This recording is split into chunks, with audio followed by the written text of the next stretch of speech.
Hey, to set up low SpO2 alert on the Xiaomi Watch S3, all you have to do is just to swipe up, click on the side button to open apps menu. Then from this, we have to actually go into the SpO2. Right now, we have to scroll down, select all day tracking, scroll down, click on the switcher, and now select low SpO2 alerts. Then from this, we can set 90, 85 or 80. I can recommend you to go for the 90 because 85 and 80 is actually really low value for the SpO2. And if you go below this one, that's actually not good. So you have to probably contact with with your doctor, or tell anybody else, like from your close range, like friends, family, that something is wrong. And it's actually good to check these results with the pulse oximeter if you have one. It's not expensive device, but it's actually worth to get it in the home.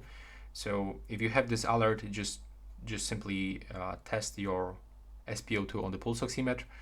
And yeah, that's all right now. Please subscribe to my channel and see you in the next one.